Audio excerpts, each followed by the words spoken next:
दोस्तों, स्वागत है इस नई वीडियो में। तो ये जो है पॉलिटी का तीसरा नंबर का वीडियो है, L3 जिसको कह सकते हैं। ठीक है। तो इसमें हम देखेंगे संविधान सभा। ठीक है। तो संविधान के निर्माण के प्रोसेस में संविधान सभा का गठन कैसे हुआ है, किस तरीके से हुआ है, इस चीज़ों को समझेंगे। इससे पहले जो है पॉलिटी के अगर दो वीडियो आपने नहीं देखा है, लेक्चर 1 और लेक्चर 2, उसको जाकर देख लीजिए। उसके बाद ये देखिएगा, काफ़ी ज़्यादा समझ में आएगा आपको और बहुत ही ज़्यादा फायदा होगा आपको एग्जाम के लिए। ठीक है।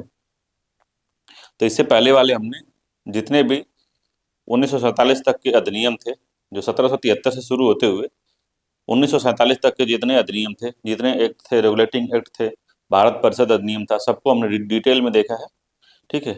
तो उस वीडियो को पहले देख लीजिए, फिर उसके बाद हम यहाँ शिफ्ट होंगे संविधान सभा। तो संविधान सभा का जो निर्माण है वो तुरंत ही नहीं हो गया है, एक प्रोसेस तरह चलते आते आते, आंदोलन होते होते ये सब यहाँ तक हम लोग पहुँचे। तो पढ़ाई में भी हम लोग देखते धीरे धीरे बेसिक से शुरू किए थे, धीरे धीरे हम लोग पहुंच गए संविधान सभा तक। ठीक है। इसी तरीके से हम पूरे जो है भारतीय राज्य व्यवस्था, भारतीय संविधान और राज्य व्यवस्था को खत्म कर देंगे। ठीक। तो संविधान सभा के गठन के बारे में पहले समझते हैं। तो भारत में सर्वप्रथम संविधान सभा के गठन का विचार जो है M N रॉय थे। ठीक है। एक वामपंथी थे, कम्युनिस्ट विचारधारा के थे M N रॉय, इन्होंने रखा था। तो भारत में सर्वप्रथम संविधान सभा के गठन का जो विचार जो है 1934 में वामपंथी नेता M N रॉय ने रखा था। तो ये जो है विदेश में रह के वामपंथ को चलाते थे और विदेश में रह के काफी जो है इन्होंने उग्रवादी आंदोलनों को काफी सहायता की इन्होंने। ठीक है। जो कम्युनिस्ट पार्टियां थी भारत में, उनको काफी सपोर्ट किया था M N रॉय। ठीक है। बड़े नेता थे ये। तो इन्होंने सबसे पहले संविधान सभा के विचार को है या संविधान सभा के गठन के बारे में इन्होंने कहा था कि एक संविधान सभा गठन होना चाहिए भारत के लिए, और भारतीय लोग उनमें बैठे और अपने लिए कानून बनाए। ठीक है। 1934 में। ठीक। उसके बाद जो है 1934 में ही स्वराज पार्टी द्वारा संविधान सभा के गठन का जो है प्रस्ताव रखा गया था। तो स्वराज पार्टी को आपको मैंने बताया था, जो स्वराज पार्टी थी उसका गठन 1923 में हुआ था। जब असहयोग आंदोलन की विफलता हो गई, गांधी जी ने उसको बंद कर दिया। तो उसके बाद उससे असंतुष्ट होकर मोतीलाल नेहरू और CR दास ने बनाया था आपको 1934 में स्वराज पार्टी। ठीक है। स्वराज पार्टी का गठन उन्होंने किया था और 1934 में M N रॉय के बाद में संविधान सभा के गठन का जो है प्रस्ताव इन्होंने पास कर दिया था कि एक संविधान सभा होनी चाहिए। उससे पहले स्वराजवादियों ने 1928 में नेहरू रिपोर्ट दी थी, जिसमें मोतीलाल नेहरू ने एक भारतीयों के लिए एक संविधान का खांचा जो है तैयार करके दिया था। जब साइमन कमीशन आया था तो एक कोई अंग्रेज था, उसने कह दिया था कि अगर इतना ही तुम लोगों में विल पावर है तो एक भारत के लिए संविधान बना के दिखाओ। तो उसी से प्रभावित होके भारतीय जो जितने नेता थे, जो हाई क्वालिटी के नेता थे, जो उस समय अच्छे स्तर पे पहुंच गए थे भारतीय राजनीति में, तो सब मिलके एक रिपोर्ट तैयार किया जिसको नेहरू रिपोर्ट कहते हैं। उसमें जो है संविधान के कुछ जो अभी वर्तमान में झलक आप देखते हैं कि संविधान में क्या क्या प्रावधान किया गया है, मौलिक अधिकार है, इन सब चीज़ों का। तो नेहरू रिपोर्ट में उसे झलक मिलती है उसकी। ठीक है। तो उसके बाद में उन्होंने संविधान सभा के गठन की मांग जो है 1934 में रखी। ठीक है। सबसे पहले पूछे तो M N रॉय को मारना है, एग्जाम में लगाना है M N रॉय। ठीक है। अगला है 1935 में कांग्रेस द्वारा संविधान सभा के निर्माण की मांग की गई थी। तो 1935 में जाके कांग्रेस ने संविधान सभा की निर्माण की मांग की कि संविधान सभा के निर्माण होना चाहिए। और उसी समय 1938 ईस्वी में जवाहरलाल नेहरू ने संविधान निर्माण हेतु वयस्क मताधिकार की बात कही थी कि जो संविधान सभा बनेगी संविधान निर्माण के लिए, वो वयस्क मतों द्वारा या वयस्क मताधिकारों द्वारा उसका चुनाव होगा। ठीक है। तो जो लोग भी संविधान सभा में बैठेंगे वो सब जो है चुने हुए लोग होंगे, जो कि एक वयस्क मताधिकार के तौर पे द्वारा उनको चुना, तौर पे नहीं, उनके द्वारा चुना जाएगा। ठीक है। तो 1938 में JL नेहरू ने वयस्क मताधिकार की बात की थी संविधान सभा को चुनने के लिए। अगला है नेहरू जी की इस मांग को ब्रिटिश गवर्नमेंट मान ली। ठीक है। बहुत सीरियसली लिया, इसको मान लिया। और यही जो है प्रस्ताव 1940 के अगस्त प्रस्ताव के नाम से आया। ठीक है। तो जो अगस्त प्रस्ताव जो था उसमें इस ये ऊपर वाली जो मांग है इसको मान लिया गया था और कहा गया था कि आप लोग अगर सेकेंड वर्ल्ड वॉर में भाग लेते हैं, ठीक है, सरकार के साथ आप जो है सहयोग देते हैं। तो जो ऊपर वाली जो मांग थी, संविधान निर्माण निर्माण हेतु वयस्क मताधिकार द्वारा संविधान सभा का गठन किया जाएगा, तो ये जो है अगस्त प्रस्ताव आया था 1940 में, ठीक है। तो लॉर्ड लिथगो था शायद इस समय पे वायसराय था, एक बार देख लीजिएगा। तो वो जो है अगस्त प्रस्ताव जो है उसी के समय शायद आया था, ठीक है। तो उसने कहा था कि ठीक है आपकी मांग मानेंगे, मगर आप जो है वर्ल्ड वार जो है सेकंड में आप हमारी मदद करिए, ठीक है। मगर ये बात नहीं मानी गई थी, कैंसिल हो गया था। मगर जो है इसको अगस्त प्रस्ताव में माना गया था। तो अगस्त प्रस्ताव को पूछता है कब आया था, तो अगस्त में आया था 1940 में, ठीक है। अगला है, ब्रिटिश सरकार के द्वारा 1942 में क्रिप्स मिशन संविधान निर्माण हेतु भारत आया था, लेकिन मुस्लिम लीग ने उसको अस्वीकार कर दिया था, तो वो चला गया था। तो क्रिप्स मिशन भी आया था, तो कहा था कि जो है आप जब आप जो है सेकेंड वर्ल्ड वॉर में हमारा साथ देते हैं, तो जैसे ही हम आज़ाद होंगे या हम जीत जाएंगे जंग को, जंग खत्म हो जाएगी, वैसे ही जीतेंगे नहीं, जंग खत्म हो जाएगी, तो हम क्या करेंगे, संविधान निर्मात्री सभा का गठन करेंगे, ठीक है। तो क्रिप्स मिशन जो है कह के गया, मगर वो मुस्लिम लीग वालों ने बात नहीं मानी, क्योंकि वो अलग पाकिस्तान को खुल के समर्थन नहीं किया था क्रिप्स मिशन, इसी वजह से मुस्लिम लीग ने उसका विरोध कर दिया, ठीक है। अगला है, संविधान सभा का गठन कैसे हुआ। तो इसके पिछले वीडियो में मैंने बताया था क्रिप्स मिशन और कैबिनेट मिशन आया था। तो क्रिप्स मिशन और कैबिनेट मिशन के बीच में कंपैरिजन मैंने एक वीडियो बनाया था, तो वीडियो में है, उसमें पिछले वाली वीडियो में जो 2 घंटे 53 मिनट की वीडियो है, उसको आप देखेंगे तो उसमें सारे जो है रेगुलेटिंग एक्ट है, और क्रिप्स मिशन और कैबिनेट मिशन के बारे में भी डिटेल में बताया गया है। तो कैबिनेट मिशन में ही ये प्रस्ताव था कि संविधान सभा का गठन जो है किया जाएगा, ठीक है, प्रांतों से, और जो देशी रियासतें थी उनके प्रतिनिधियों को बैठा करके एक संविधान सभा का गठन किया जाएगा जब जो है जंग खत्म हो जाएगी, ठीक है। तो कैबिनेट मिशन के प्रस्ताव के द्वारा संविधान निर्माण हेतु एक बुनियादी ढांचे का प्रारूप जो है स्वीकार किया गया, जिसे संविधान सभा कहा गया, ठीक है। तो कोई पूछता है कि संविधान सभा का गठन जो है किस आयोग के तहत हुई थी, किस आयोग के तहत जो है, या किस मिशन के तहत जो संविधान सभा का जो है निर्माण हुआ था, तो आप बताएंगे क्रिप्स मिशन, ठीक है, सॉरी कैबिनेट मिशन बताएंगे आप, कैबिनेट मिशन के तहत जो है हुआ था। तो कैबिनेट मिशन के प्रस्ताव के तहत जो है संविधान सभा का जो है निर्माण हुआ था, इंपॉर्टेंट है, याद रखिएगा इसको। तो कैबिनेट मिशन के अनुसार क्या बात कही गई थी कि प्रांतों एवं देशी रियासतों व राज्य समूहों को उनकी जनसंख्या के अनुपात में सीट दी जाएगी। तो क्रिप्स मिशन में ये बात बोली गई थी, उस समय वो जब आया था 1946 में आया था, शुरुआत में ही आ गया था 1946 के। तो उसने कहा था कि देखिए भाई साहब, बात ये है कि जो संविधान सभा का निर्माण तो होगा, ठीक है, मगर वो जो है वहाँ के जो लोग उसमें जो आएंगे वो कहाँ से आएंगे, तो वो लोग आएंगे आपके देशी प्रांतों से, वो भी चुन के आएंगे देशी रियासतों से, वो राज्य समूहों को उनकी जनसंख्या जो है जितनी है, वो जनसंख्या के अनुपात में उनका प्रतिनिधित्व दिया जाएगा, या तो फिर वो मुसलमान हो, दलित हो, SC ST हो, ठीक है, या जनरल हो, तो उनको जो है उनके अनुपात में उनको सीट जो है दी जाएगी। ये कन्फर्मेशन जो हो गई थी। तो कहा गया कि 10 लाख लोगों पर एक सीट होगी। तो कहा गया कि जितनी जनसंख्या होगी जिस प्रांत की, उसमें जो है मान लीजिए 3 लाख जनसंख्या है किसी प्रांत की, तो 3 प्रतिनिधि उस प्रांत से चुन के आएंगे, ठीक है। तो 10 लाख पर 30 लाख अगर मान लीजिए जनसंख्या, तो 3 प्रति आएंगे वहां से। तो 10 लाख पर एक प्रतिनिधि थे, तो 30 लाख अगर मान लीजिए किसी प्रांत की जनसंख्या, तो वहां से 3 प्रतिनिधि जो है चुन के आएंगे उस प्रांत से। जैसे उत्तर प्रदेश जो प्रांत था, ठीक है, संयुक्त प्रांत, तो संयुक्त प्रांत में अगर 30 लाख लोग अगर रहते हैं, तो संविधान सभा में संयुक्त प्रांत से 3 लोग जाते, ठीक है। 10 लाख पर एक सीट निर्धारित की गई थी, ठीक है।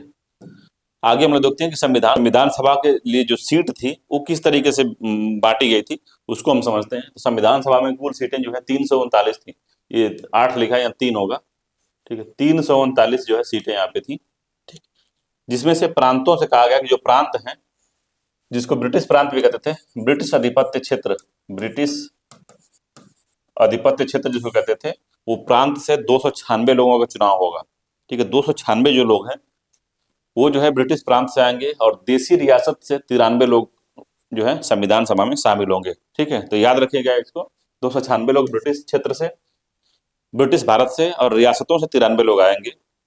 ठीक है। 292 सदस्यों का जो चयन जो है ब्रिटिश भारत के गवर्नर के अधीन जो है 11 प्रांतों एवं 4 का चयन जो है दिल्ली, अजमेर, मेवाड़, कुर्ग एवं बलूचिस्तान के 4 चीफ कमिश्नर के प्रांत से होना था। ठीक है। तो याद रखना है 292 जो सदस्य होंगे उनका चयन जो है भारत के गवर्नर जनरल के अधीन ही होगा। ठीक है। और 4 सदस्यों का जो चयन होगा, देखिए 92 हो गए यहाँ पे, प्लस 4 ये, 4 ये, तो 12 4 96 हो जाएगा, 296 हो गया। का चयन जो है दिल्ली से, अजमेर मेवाड़ से 1 लोग, कुर्ग से 1 लोग, और बलूचिस्तान के 4 चीफ कमिश्नरेट के प्रांत से 1 लोग का जो है गठन आएंगे वो लोग। तो कुल मिलाकर 296 लोग हो जाएंगे यहाँ से। ठीक है। इस तरह से बांटा गया सीटों को।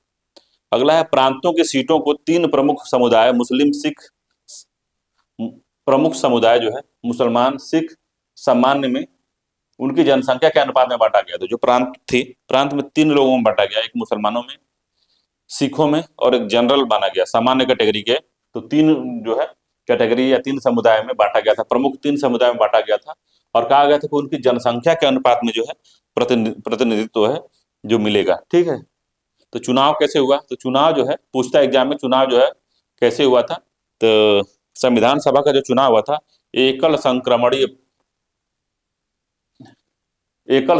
मत प्रणाली द्वारा हुआ था। ठीक है। एकल संक्रमणीय मत प्रणाली द्वारा जो है संविधान सभा के लोगों का जो है चुनाव हुआ था, और रियासतों से प्रतिनिधि, रियासतों के प्रमुख द्वारा चुनाव किया जाता था। ठीक है।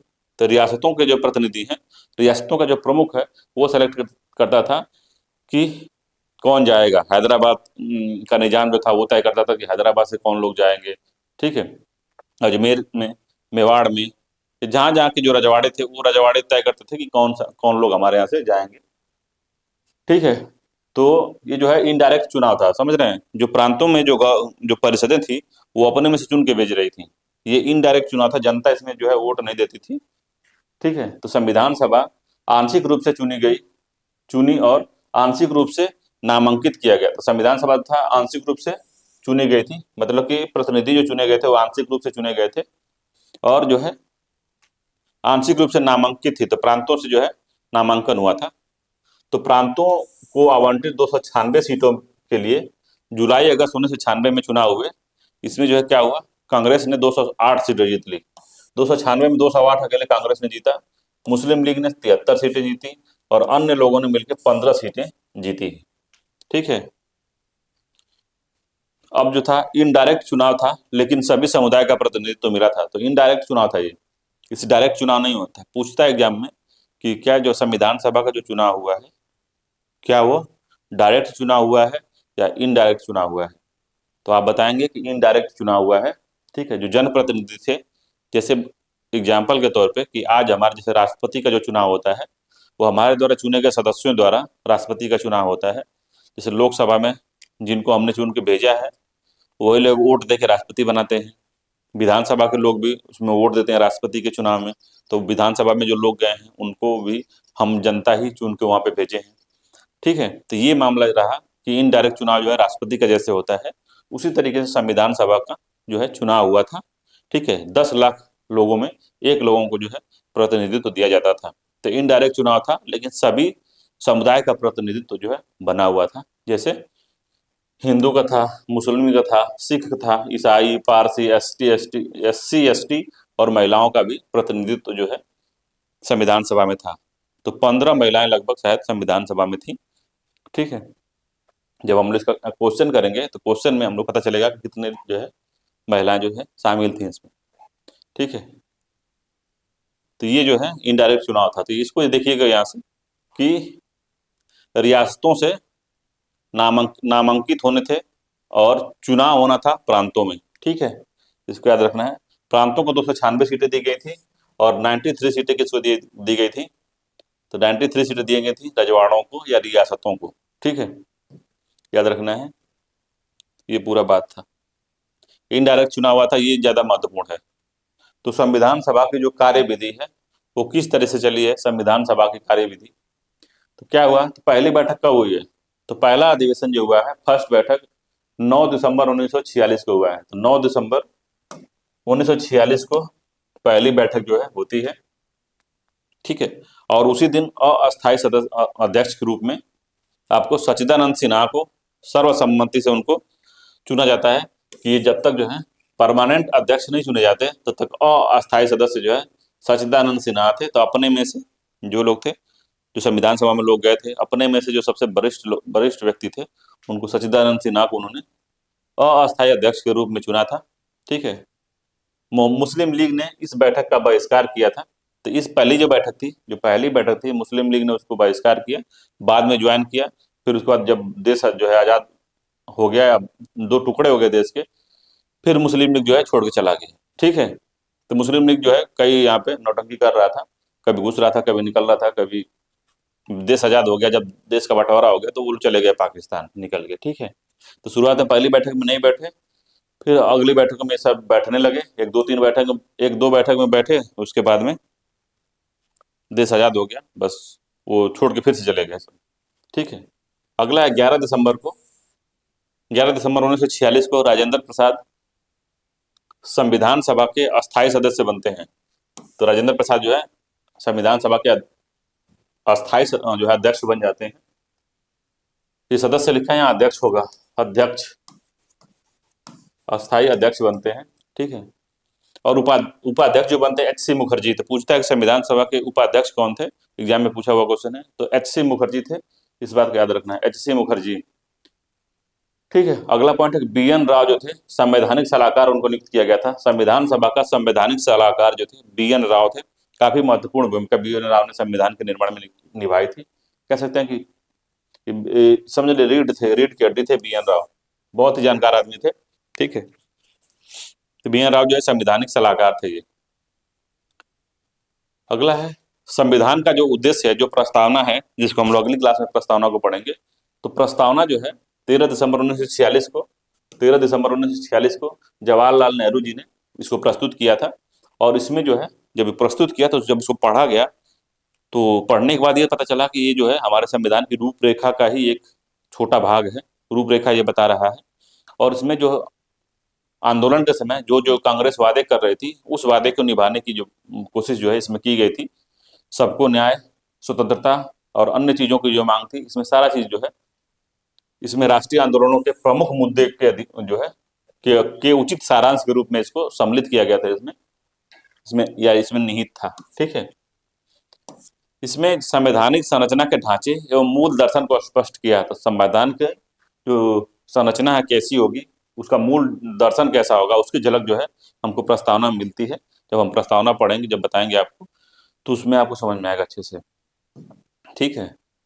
तो जो प्रस्तावना थी, प्रस्तावना को 22 जनवरी 1947 को सर्वसम्मति से स्वीकार किया गया। तो इंपॉर्टेंट बात है, ये एग्जाम में पूछता है कि कब प्रस्तुत किया गया था प्रस्तावना को। तो 13 दिसंबर 1946 को जवाहरलाल नेहरू ने प्रस्तुत किया था। 13 दिसंबर 1946 को प्रस्तावना को संविधान सभा में प्रस्तुत किया गया था, ठीक है। कब संविधान सभा ने उसके एक्सेप्ट कर लिया? तो 22 जनवरी 1947 को संविधान सभा ने प्रस्तावना को एक्सेप्ट कर लिया, ठीक है।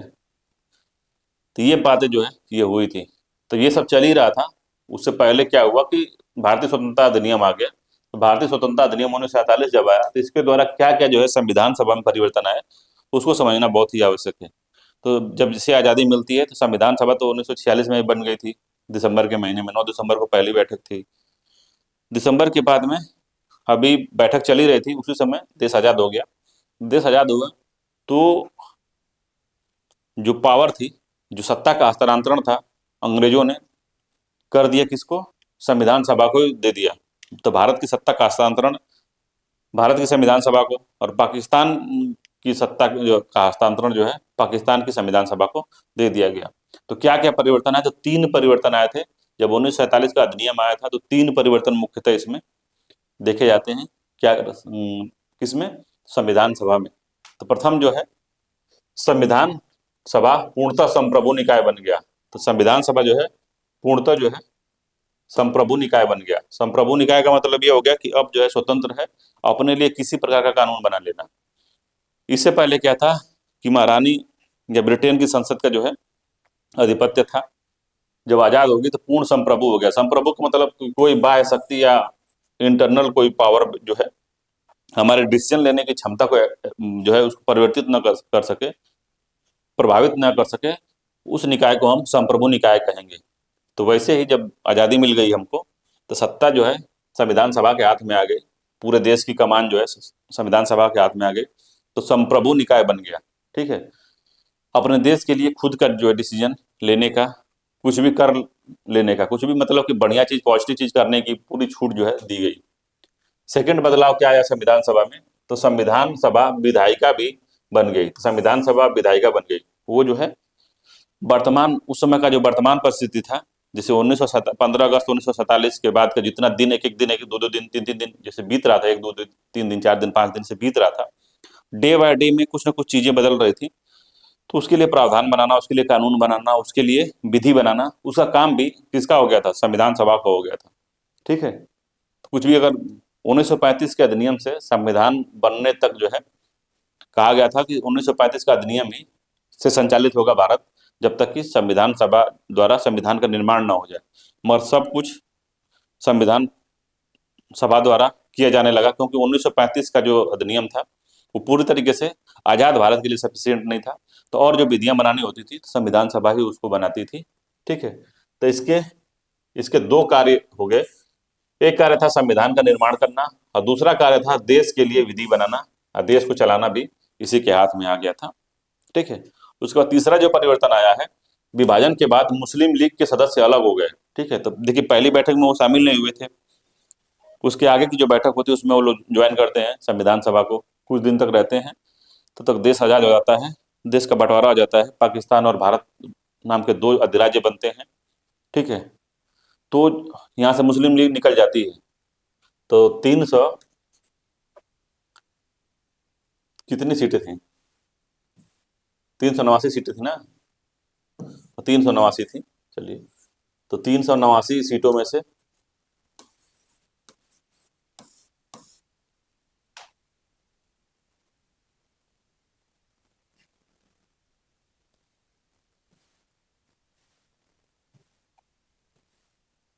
339 थी, 89 नहीं थी, 339 थी।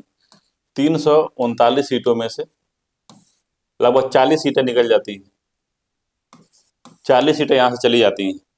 जो संविधान सभा में आए थे लोग, उसमें से 40 लोग जो है निकल जाते हैं। बचते कितने हैं, तो 299 लोग। ठीक है, तो विभाजन के बाद मुस्लिम लीग के सदस्य अलग हो गए, तो संविधान सभा में 299 जो है सदस्य रह गए थे। ठीक है, 299 सदस्य रह गए संविधान सभा में, जब मुस्लिम लीग जो है संविधान सभा को छोड़ के चली गई। ठीक है,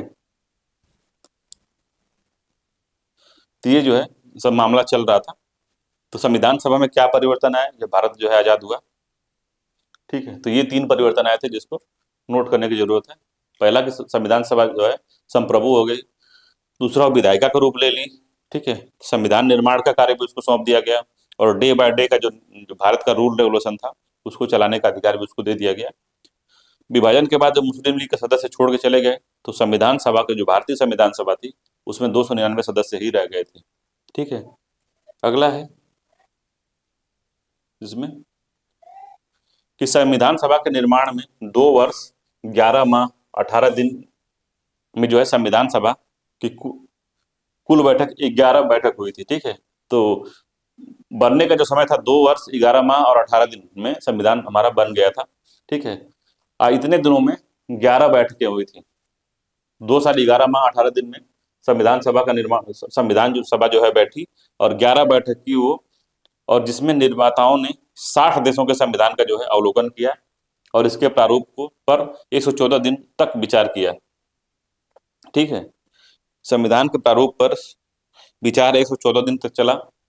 ठीक है, 60 देशों का जो है, 60 देशों के संविधान का जो है अध्ययन किया गया, इसमें उसको देखा गया, समझा गया, और 2 वर्ष 11 माह और 18 दिन में संविधान का निर्माण हो गया, और 2 वर्ष 11 माह 18 दिन में 11 बैठकें जो है संविधान सभा ने की थी। ठीक है, ये पूरी बात जो है हो गया। इसके बाद जो है जो एग्जाम में पूछा जाता है कि 26 नवंबर 1949 को संविधान अपनाया गया। ठीक है, संविधान जो है आत्मार्पित हुआ था, जब इसको एक्सेप्ट कर लिया था भारत की जनता ने, उस समय प्रस्तावना थी संविधान में। 395 आर्टिकल थे, 22 भाग थे और 8 अनुसूचियां इसमें शामिल थी। ठीक है, 8 अनुसूचियां शामिल थी। और इसमें जो है 24 जनवरी 1950 को संविधान सभा की आखिरी बैठक होती है। ठीक है, 24 जनवरी 1950 को संविधान सभा की आखिरी बैठक होती है और 26 जनवरी 1950 को देश गणतंत्र हुआ, जो कि जब संविधान जो है लागू हो गया। तो संविधान जब लागू होता है तो राष्ट्रपति का चुनाव होगा। ठीक है, तो राष्ट्रपति का चुनाव होता है, उसी को हम गणतंत्र कहते हैं। जब सर्वोच्च सत्ता जो है उस देश की जनता द्वारा चुनी जाती है तो उसको हम कहते हैं गणतंत्र। ठीक है, सर्वोच्च सत्ता राष्ट्रपति है हमारे देश में, उनका चुनाव जो होता है लोगों द्वारा होता है इनडायरेक्टली, तो इसीलिए उसको कहते हैं गणतंत्र। तो 26 जनवरी 1950 को देश जो है गणतंत्र हुआ और संविधान जो है लागू हुआ। 26 जनवरी 1950 से 1951-52 में हुए आम चुनाव के बाद बनने वाली नई संसद तक भारत की अंतरिम संसद के रूप में कार्य किया किसने? संविधान सभा ने। तो संविधान सभा जो है आंतरिक संसद की तरह कार्य कर रही थी। कब तक? कि 1950 के बाद जब संविधान लागू हो गया, 26 जनवरी 1950 से और 1952 तक तो चुनाव हुए बीच में। इस बीच में जब नई संसद नहीं बनी थी तो संविधान सभा ही अंतरिम संसद का रूप लेके काम कर रही थी। अंतरिम संसद जो बनी हुई थी, कौन? संविधान सभा। तो 26 जनवरी 1950 से लेके 1951-52 में हुए आम चुनाव के बाद बनने वाली नई संसद तक संविधान सभा ही संसद का रूप लेके कार्य कर रही थी। ये चीज जो है बताया गया है इसमें। नई संसद जो है दोनों सदनों के साथ जो अस्तित्व में आती है 1952 में मई में। ठीक है, उससे पहले अप्रैल में ही जो संविधान सभा जो अंतरिम संसद का रूप लेके बैठी थी वो जो है खत्म हो जाती है, समाप्त हो जाती है। तो देखेंगे तो अप्रैल 1952 में अंतरिम संसद जो संविधान सभा बनी थी, संविधान सभा, उसका जो है कार्य खत्म हो जाता है यहाँ पे। और मई 2052 से नई संसद दोनों सदनों के साथ जो है अस्तित्व में आ जाती है। ठीक है, इसके बाद जो है हम समझेंगे, जो एग्जाम में पूछने वाली चीजें हैं उसी को बता रहा हूँ, यही एग्जाम में पूछता है। तो संविधान सभा द्वारा किया गया अन्य कार्य क्या गए थे? तो संविधान निर्माण के साथ साथ अंतरिम संसद का कार्य किया संविधान सभा ने। उसके अलावा उसने क्या कार्य किया? तो पहला कार्य था कि 22 जुलाई 1947 को राष्ट्रीय ध्वज को अपनाया गया। तो झंडा समिति के अध्यक्ष कौन थे, पूछता है एग्जाम में। तो झंडा समिति के जो अध्यक्ष थे डॉक्टर राजेंद्र प्रसाद थे। तो 22 जुलाई 1947 को राष्ट्रीय ध्वज को अपनाया गया। मई 1949 में राष्ट्रमंडल सदस्यता भारत ने ले ली। भारत को राष्ट्रमंडल सदस्यता मिली। राष्ट्रमंडल सदस्यता के लिए संविधान सभा ने साइन किया कि हम आज से राष्ट्रमंडल के सदस्य हैं, मई 1949 में। 24 जनवरी 1950 को राष्ट्रगान को अपनाया गया। 24 जनवरी 1950 को राष्ट्रगीत को अपनाया गया। 24 जनवरी 1950 को राजेंद्र प्रसाद को राष्ट्रपति चुना गया। जिस दिन राष्ट्रपति चुना जाता है जनता के द्वारा इनडायरेक्टली, उसी दिन उस देश को गणतंत्र घोषित कर दिया जाता है। तो उसी दिन गणतंत्र दिवस के रूप में हम 26 जनवरी को मनाते हैं। ठीक है, 26 होगा, 26 जनवरी को गणतंत्र दिवस मनाते हैं। 26 होगा, 26 जनवरी 1950 को राजेंद्र प्रसाद राष्ट्रपति चुने गए। ये 26 जनवरी था कि 24 जनवरी था जब किसी देश का जो है उच्च पद जो है वो जनता द्वारा चुना जाता है, वंशानुगत नहीं होता है, कोई राजा नहीं होता है, उसी को हम गणतंत्र कहते हैं। तो गणतंत्र दिवस हम मनाते हैं 26 जनवरी को। ठीक है, राजेंद्र प्रसाद जो राष्ट्रपति कब चुने गए थे, इस डेट को थोड़ा एक बार सर्च कर लीजिएगा, 26 जनवरी है या 24 जनवरी है। एक मिनट देखते हैं। फर्स्ट राष्ट्रपति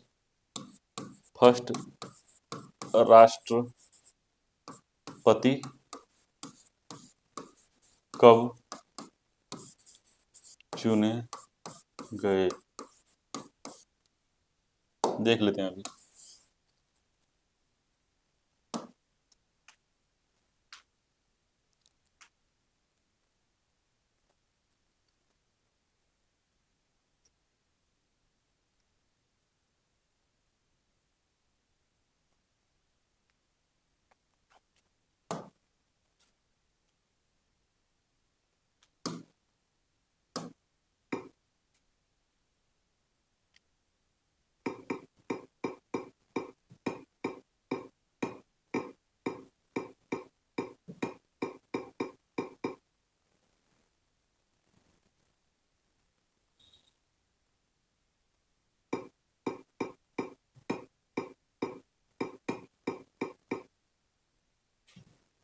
इसी आएगा डेट इसमें कब चुने गए थे।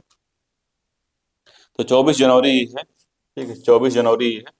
क्या देखना, 24 जनवरी को भारत के पहले राष्ट्रपति डॉक्टर राजेंद्र प्रसाद को 24 जनवरी 1950 को संविधान सभा द्वारा चुना गया, और उन्होंने 26 जनवरी 1950 को अपना जो है कार्यभार संभाला था। जिस दिन उन्होंने कार्यभार संभाला उसी दिन हमारा जो राष्ट्र है वो गणतंत्र हो गया। तो यही मैं समझाने की कोशिश कर रहा था कि जो है डॉक्टर राजेंद्र प्रसाद जो है 24 जनवरी 1950 को संविधान सभा द्वारा उनको राष्ट्रपति चुन लिया गया। जब उन्होंने अपना पद, उनका कार्यभार जब जिस दिन संभाला उसी दिन उसको भारत को गणतंत्र घोषित कर दिया गया। तो ये पूरा जो है बात था, ठीक है। तो 24 ही है, 24 जनवरी हुई है। 24 जनवरी को राजेंद्र प्रसाद राष्ट्रपति चुने गए और अपना कार्यभार जो है 26 जनवरी, 2 दिन बाद जो 26 जनवरी 1950 को संभाला था, ठीक है। तो ये पूरा जो है उनके बारे में था। अगला जो है ये इंपॉर्टेंट है, सभी एग्जाम में पूछा हुआ क्वेश्चन नहीं है। संविधान सभा की कार्य समिति। तो संविधान सभा के जो कार्य करने के लिए कुछ समितियां बनी थी। संविधान सभा में बहुत सारा कार्य था, तो कार्यों को बांट दिया गया था समितियों द्वारा कि इस समिति ये कार्य करेगी, ये समिति ये कार्य करेगी, वो समिति वो कार्य करेगी। तो इन समितियों का जो है पूछता है एग्जाम में, मिलान कराता है कि कौन जो था किस समिति का अध्यक्ष था, कौन जो था किस समिति का में शामिल था, ये सब पूछता है। तो संघ समिति का जो अध्यक्ष था वो कौन था? तो संघ समिति के जो अध्यक्ष थे,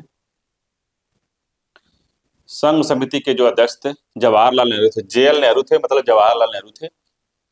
संघीय संविधान सभा के जो समिति के अध्यक्ष थे वो भी जवाहरलाल नेहरू थे। राज्यों के लिए राज्य समझौता समिति बनी थी, तो राज्य समझौता समिति के जो अध्यक्ष थे वो भी जवाहरलाल नेहरू ही थे, ठीक है। अगला है प्रांतीय समिति, ठीक है। प्रांतीय समिति के अध्यक्ष कौन थे? तो सरदार वल्लभ भाई पटेल थे। सरदार वल्लभ भाई पटेल जो थे प्रांतीय समिति के अध्यक्ष थे। मूल अधिकार एवं अल्पसंख्यकों संबंधी समिति जो बनी थी, फंडामेंटल राइट एंड माइनॉरिटी संबंधी जो समिति बनी थी उसके भी अध्यक्ष सरदार पटेल ही थे, सरदार वल्लभ भाई पटेल ही थे, ठीक है। अगला है प्रारूप समिति। तो प्रारूप समिति के अध्यक्ष थे BR अम्बेडकर, डॉक्टर भीमराव अम्बेडकर जी थे, ठीक है। मूल अधिकार के लिए उप समिति बनी थी, JV कृपलानी जो इसके अध्यक्ष थे। एग्जाम में पूछा हुआ क्वेश्चन है ये वाला कि मूल अधिकार उप समिति के अध्यक्ष कौन थे। तो बड़े एग्जामों में पूछा गया था इसको, UPSC में शायद पूछा था इसको, UPSC और UPPCS दोनों पूछ चुके हैं इसको। मूल अधिकार उप समिति के अध्यक्ष कौन थे? तो JB कृपलानी थे। अल्पसंख्यक उप समिति के अध्यक्ष कौन थे भाई? तो HC मुखर्जी थे, ठीक है। प्रक्रिया समिति, देखिए प्रक्रिया समिति, संचालन समिति, झंडा समिति, इसके जो अध्यक्ष थे डॉक्टर राजेंद्र प्रसाद थे, हमारे देश के पहले राष्ट्रपति डॉक्टर राजेंद्र प्रसाद। 3 कमेटियों के अध्यक्ष थे, प्रक्रिया समिति, संचालन समिति, झंडा समिति। जो झंडा समिति थी वो छोटी समिति में आती थी। छोटी समिति अभी नीचे हम लोग देखेंगे, और जो झंडा समिति थी वो छोटी समिति थी। इसके भी अध्यक्ष जो थे डॉक्टर राजेंद्र प्रसाद थे, और जो है झंडा समिति का अध्यक्ष इनको बनाया गया था, और झंडा को भी अपनाने में इन्होंने योगदान दिया था। राजेंद्र प्रसाद ने झंडा को अपनाने में काफी योगदान दिया था। अगला है संविधान सभा की छोटी समितियां।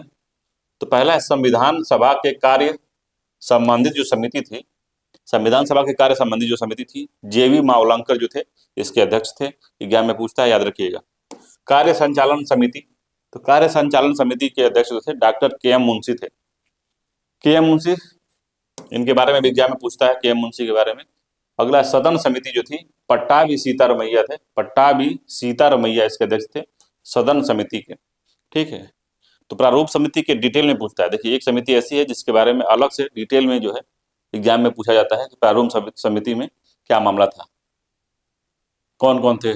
तो सबसे पहले देखते हैं कि जो BR अम्बेडकर थे प्रारूप समिति के जो अध्यक्ष थे, उनका चुनाव कैसे हुआ था, कहाँ से, बहुत ही तिकड़मबाजी से उनको घुसाया गया था, ठीक है। तो प्रारूप समिति के जो अध्यक्ष थे BR अम्बेडकर, चुनाव किस तरह से हुआ था।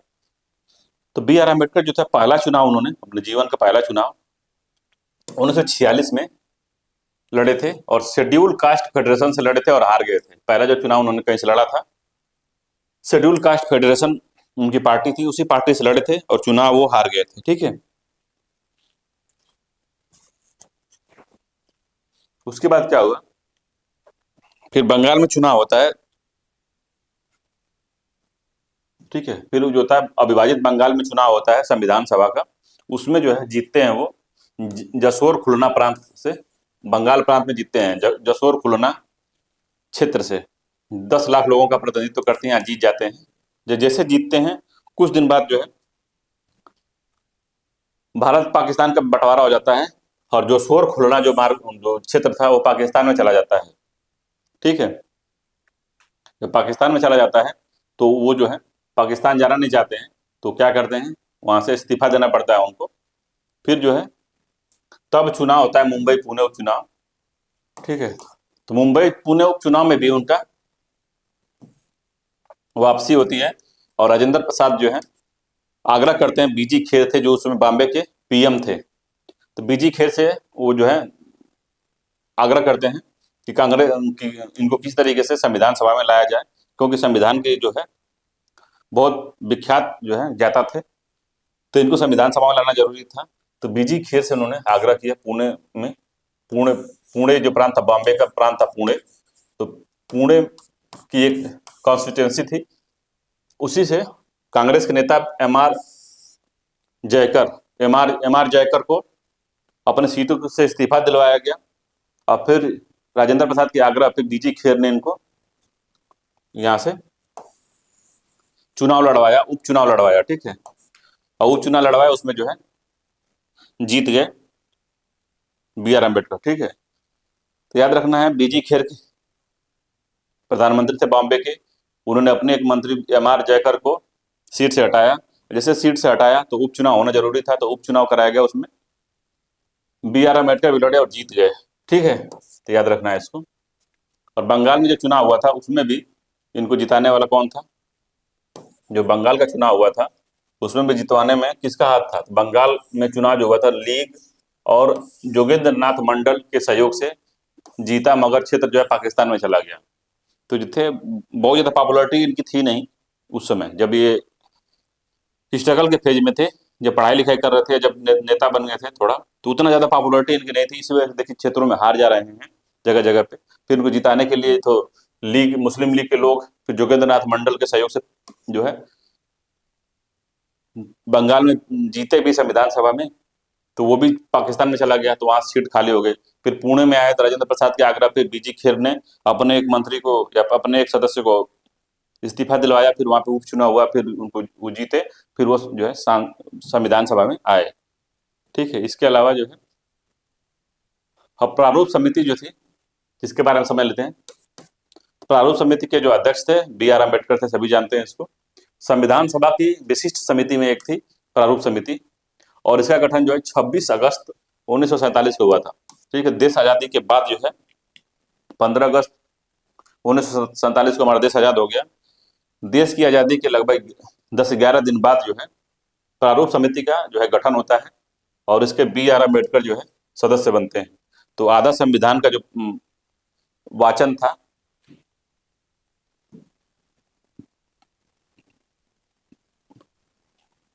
तो ढेर सारा संविधान के जो प्रावधान थे लगभग जो है बन गए थे। उसके बाद जो है प्रारूप समिति के अध्यक्ष के रूप में इनको चुना जाता है, जिसमें 7 सदस्य थे। ठीक है, 7 सदस्य थे। बी आर अम्बेडकर थे इसमें अध्यक्ष, जिनको आधुनिक मनु भी कहा जाता है, आधुनिक मनु इनको कहा जाता है। बी आर अम्बेडकर थे जो अध्यक्ष थे प्रारूप समिति के। एन गोपाला स्वामी अयंगर अगले सदस्य जो थे, एन गोपाला स्वामी अयंगर थे। एग्जाम में पूछता है प्रारूप समिति के अध्यक्ष कौन इसमें से नहीं है, तो इसको याद रखना है, बहुत ज्यादा एग्जाम में पूछता है। अगला है अल्लादी कृष्णा स्वामी अय्यर, तो अल्लादी कृष्णा स्वामी अय्यर तीसरे सदस्य थे। चौथे थे डॉक्टर के एम मुंशी। पांचवें थे सैयद मोहम्मद सादुल्ला, तो सैयद मोहम्मद सादुल्ला। ठीक है, अगला है एम माधव राव, जो बी एल मित्रा की जगह पर आए थे। बी एल मित्रा ने प्रारूप समिति को छोड़ दिया था अपने स्वास्थ्य कारणों की वजह से। ठीक है, इस्तीफा दे दिया था, तो वहां पे एम माधव राव जो है प्रारूप समिति में घुसे थे। वैसे टीटी कृष्णाचार्य जो थे 1948 में डीपी खेतान की मृत्यु हो गई थी, उसके बाद जो है टीटी कृष्णाचार्य को इस समिति में ऐड किया गया था। तो प्रारूप समिति के बारे में एग्जाम में डिटेल में पूछता है, तो उसको हमने बता दिया ये वाला पूरा मामला, तो इसको याद रखिएगा। ठीक है, अगला संविधान सभा का वाचन किस तरीके से हुआ है, तो संविधान सभा का जो वाचन था, फर्स्ट वाचन जो हुआ इसमें नवंबर 1948 से 4 नवंबर 1948 से लेके 9 नवंबर 1948 तक जो है पहला चला। तो वाचन में क्या होता है, तो वाचन में संविधान के अनुच्छेद पर बहस होती है, वोट होती है, ठीक है, और डिस्कशन होता है कि नहीं ये प्रावधान होना चाहिए कि नहीं होना चाहिए, ये अनुच्छेद होना चाहिए कि नहीं होना चाहिए, ये वाला अनुच्छेद डीपीएसपी में होगा या मौलिक अधिकार में होगा या कहाँ पे होगा, इस तरह की जो बहस होती थी वो उसको वाचन कहते थे। तो पहला वाचन 4 नवंबर 1948 से 9 नवंबर 1948 से चला था। सेकेंड वाचन जो था 15 नवंबर 1948 से लेके 17 अक्टूबर 1949 तक चला था। तो काफी बड़ा जो है ये वाचन चला था। तीसरा वाचन 14 नवंबर 1949 से लेके 26 नवंबर 1949 तक चला था, ठीक है, 26 नवंबर 1949 तक जो है चला था। तो 3 वाचन हुए थे इसमें, याद रखेंगे इसको, ठीक है, 3 वाचन हुए थे। अगला देखते हैं हम लोग, संविधान सभा में कितनी महिलाएं थी। संविधान सभा में कितनी महिला थी, कितनी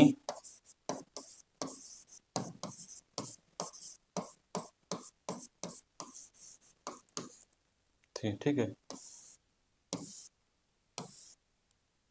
देखते हैं कितनी महिलाएं थी। 15 महिलाएं थी। अगर नाम जानना चाहेंगे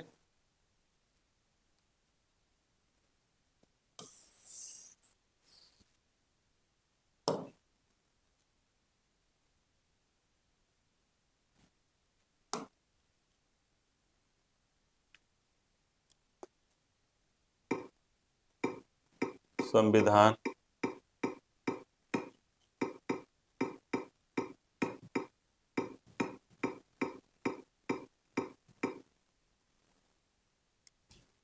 देखिए, संविधान सभा में कुल 15 महिलाएं थी, ठीक है। संविधान निर्माण में इन महिलाओं की भूमिका बेहद महत्वपूर्ण थी, जिन्होंने लैंगिक समानता, सामाजिक न्याय सुनिश्चित करने का जो है प्रयास किया था और उसमें योगदान काफी दिया था इन्होंने, ठीक है। इसमें जो थी अम्मू स्वामीनाथन थी, एनी मस्कनी थी, मस्करीन, बेगम एजाज रसूल, दक्षायनी बेलायुधन, सभा में एकमात्र दलित महिला थी दक्षायनी बेलायुधन, ठीक है, दलित महिला थी एक, ठीक है, ये भी याद रखिएगा। दुर्गा बाई देशमुख थी, हंसा मेहता थी, कमला चौधरी थी, लीला रॉय थी, मालती चौधरी थी, पूर्णिमा बनर्जी थी, राजकुमारी अमृता कौर थी, रेणुका राय थी, सरोजनी नायडू, सुचिता कृपलानी, विजय लक्ष्मी पंडित। तो ये लोग जो महिलाएं थी मुख्यतः मुख्य भूमिका निभा रही थी और जेंडर इक्वालिटी पे काफी लोग बातचीत की अपना, ठीक है। तो 15 महिलाएं थी, इसको भी याद रखेंगे। तो यहाँ पे नोट कर लेते हैं हम लोग, 15 महिलाएं थी, 15 महिला, एग्जाम में पूछा हुआ क्वेश्चन है, ठीक है। तो 15 महिलाएं थी, ठीक।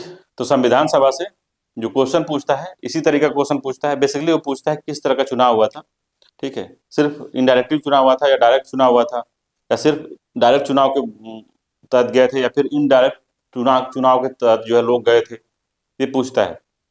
तो इनडायरेक्ट के साथ साथ मनोनीत सदस्य भी गए थे, जैसा कि जो रजवाड़े थे, जो रियासतें थी, वहां से जो लोग गए थे वो मनोनीत होकर गए थे, ठीक है, उनको नामांकित किया गया था वहां से, ठीक। तो इस बात को याद रखिएगा, नामांकित है फिर चुनी हुई है, चुनाव भी इनडायरेक्टली हुआ है।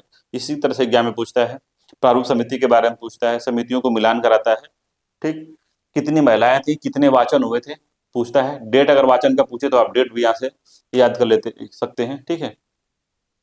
पूछ सकता है कि एम माधव राव किसकी जगह पे आए थे, तो बीएल मित्रा की जगह पे आए थे। टीटी कृपलानी जो है, टीटी कृष्णाचारी जो है 1948 में डीपी खेतान की मृत्यु के बाद आए थे। तो इस तरीके से आप जो है इसको देख सकते हैं। तो संविधान सभा में आज इतना ही है, ठीक है। अगली बार हम लोग देखेंगे कि हमारा जो संविधान बना था उसकी क्या क्या विशेषता है, ठीक है, उसके जो जो संविधान में अपनाई गई है, संघवाद में जो जो चीजें अपनाई गई हैं उसके बारे में भी डिटेल में हम लोग पढ़ लेंगे।